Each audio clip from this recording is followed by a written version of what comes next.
Hello everyone, Jill here, and I'm beginning a new year with you, so thanks for joining me for 2024.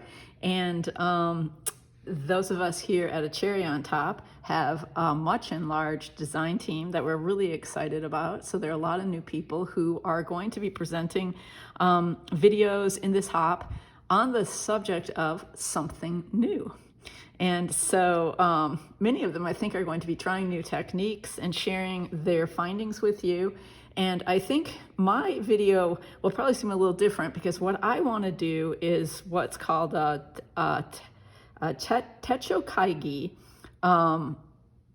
video, which is, some of you might know what that means. It's a Japanese term for assessing how planners and notebooks and journals were used in the previous year as you plan for what you want to do in the new year. So I will probably be wanting to do something different, right, with some things. And so that's how I'm interpreting the prompt. And because I don't want this video to be like super long, but I do want to walk you through some of my planners and notebooks, I kind of did the page in advance. And I think I'll talk about the page last after talking a little bit about some of what I journaled about here. And that is what my lineup is for planners and journals and notebooks. Now, some of you, this might seem like excessive, but I really do toggle between and among a lot of different notebooks in the course of a year. And I've become really used to that and really love it. It's a great way for me to keep my life organized. And because I love fountain pens and writing and notebooks,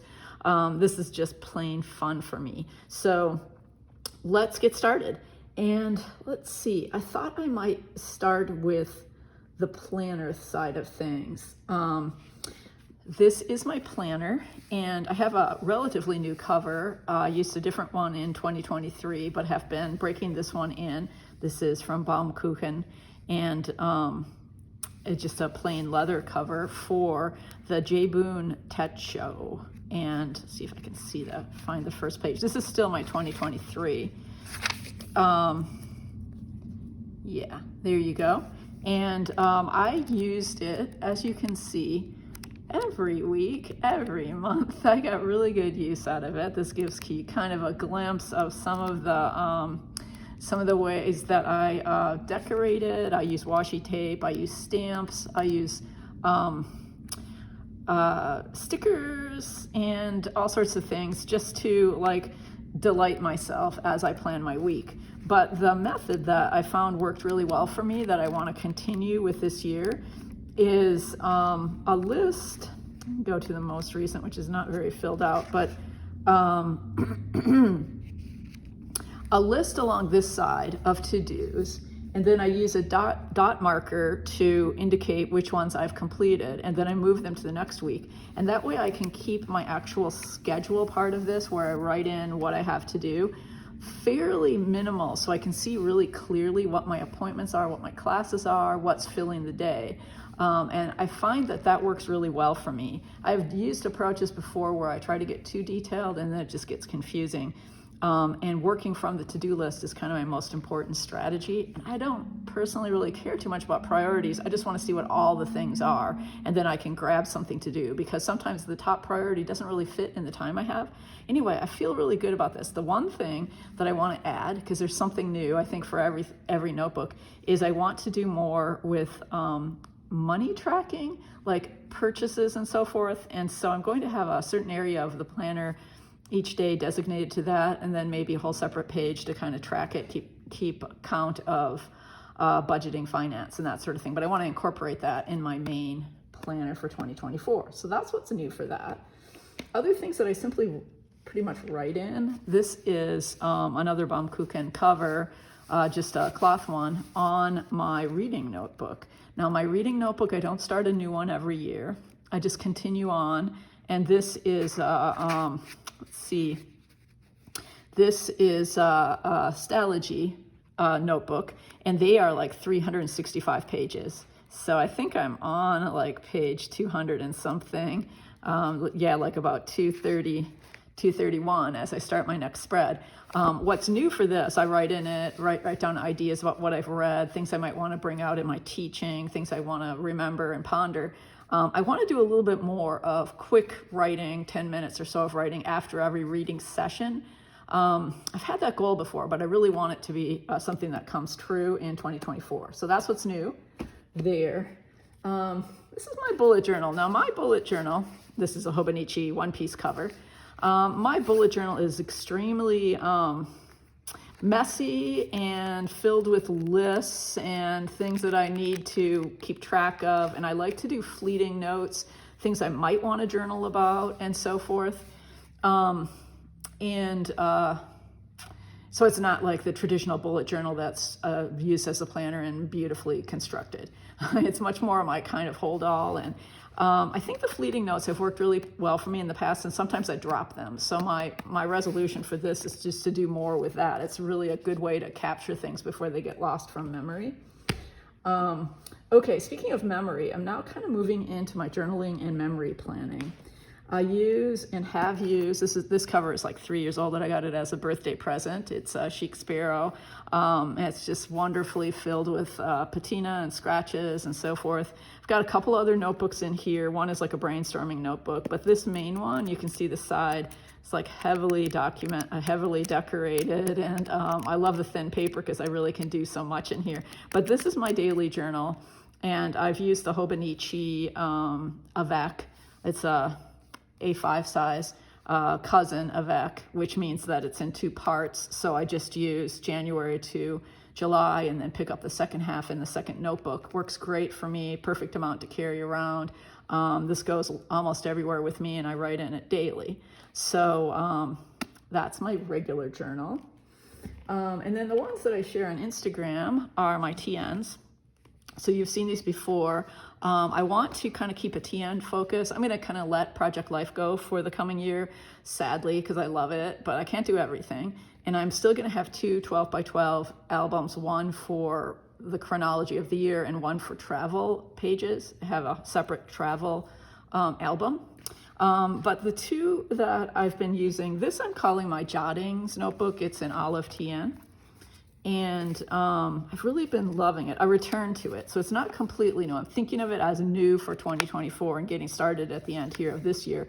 But I did use it and work in it back in the day, like up through about 2020, and then it kind of got put aside. So I love that I'm continuing it. This is the first one for 2023 that I did. Some of you might have seen this on Instagram, and so I'm moving forward with this, and this is just like little jottings about what's been on my mind with a few photos, and it's very random. It could be memories. It doesn't have to be things that are currently going on, and it's really carefree, and I love it, and I want to keep up with this approach. So simple, and I've got like some really nice folders and such in here to store stickers or things I might want to use, but also photos, so I can be all ready to go when the mood strikes. So that's my TN, my olive TN, that is on my page here. This little guy I worked in the summer, and I'm going to pick it up and do more with it in 2024. This is a little Midori B6 Slim. And it, my approach in this was to do like a Project Life chronology of kind of currently, what I'm currently eating, what I'm currently thinking about, where we're currently going. I can put little tip-ins and fold up things and so forth in here. And I really love this, but for some reason it fell by the wayside. I also did a periodic currently like journal. So just a 2-page spread for probably each month or so. And that's kind of an interesting thing to include, I think, with the main scrapbook journal style spreads. Anyway, so I want to pick this up, get back into it for 2024. So you can probably look for those being shared on Instagram using a cherry on top products. And yeah, okay, so those 2 notebooks are for that kind of journaling. And then you guys know about my art journal, and this is one of them.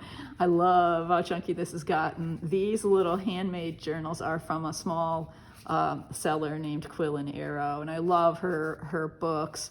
And you've seen some of these through my blog post for A Cherry on Top. This is the most recent. And there's so many great products in the shop that you can use in this sort of junk journal or art journal. So anyway, that's this book. And I'm going to continue to work in it. It's gotten really chunky, but I do have some pages left. It's a mixed page book. And when she put up for sale a little mixed page book recently, I had to buy it. And this is going to be my 2024 format. I'm going to work in the bigger one too, but it's just going to be really fun to have this little one. It has random pages, including some bird book pages, which I really love, and dictionary pages, and it's just a really beautiful soft suede. So I can't wait to fill this up. This is, again, something new for 2024. Anyway, that's pretty much my lineup, and so I want to talk a little bit about this layout and a couple new things that I did, new techniques that I tried that are very simple. But first of all, to say a little bit about the layout, I used the Graphic 45 Let's Get Art, what's it called? Paper called Let's Get Artsy. And this one's Paint Your Dreams. And I love this paper. This is the B side, and then this is the Van Gogh-like other side with the sunflowers. So I just wanted a couple pieces of pattern paper on this really simple page. And then I put the title in these great, great letters from Vicki Boutin, the Discover and Create. And my two photos of notebooks, one stacked up here with a mug. And just a little bit of stamping. I used a definition for notes and put the date on the page. But I wanted to say I might do a little more stamping along the edge with just a kind of edge stamp.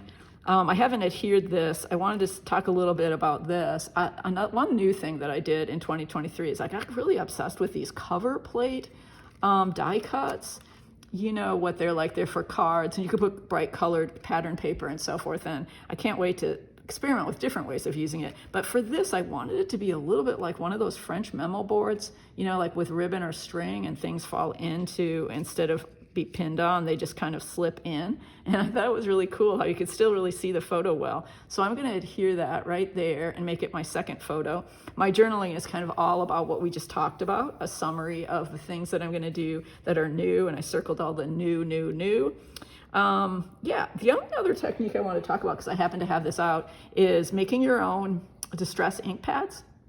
I don't know if you guys have done that, but it's such a wonderful thing, especially if you've got re-inkers and you feel like you've got like a lot of ink in those re-inkers.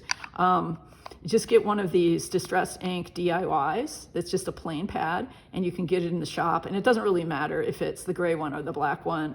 It just matters what kind of re-inker you use. And I did use the Distress Oxide re-inker, but you could do either. And you just spray it, you know, like put it in, kind of just keep going over it, use a credit card to really work it in, and then just do an ombre.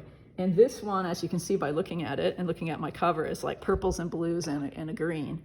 And so that's a new technique if you want just a little simple thing from me that you can do that would be new. And I like to, in my journals and on my scrapbook pages, sometimes just do a little bit of texture stamping of this sort along the edges. And this way, with this kind of ink pad, you can add in a little green, a little purple, or you can use a larger stamp and have, you know, a full-on ombre look. They're a lot of fun, and it's just a simple little technique. But there you have it. That my page and my video is not so much technique based, but very much New Year's new resolutions about creative work. And so I hope that this has given you some ideas. And if you like this kind of video, you can also check out the Techo Kaigi category on YouTube. There are lots of great ideas for ways to use notebooks and planners. And definitely check out the design team for A Cherry on Top and this particular hop. If you hop along to all the new people and leave comments, you get a chance to win store credit, and I think they've upped the amount. And so you'll learn a lot and have fun, and maybe get a reward too. But thanks so much for watching. I'll see you next month.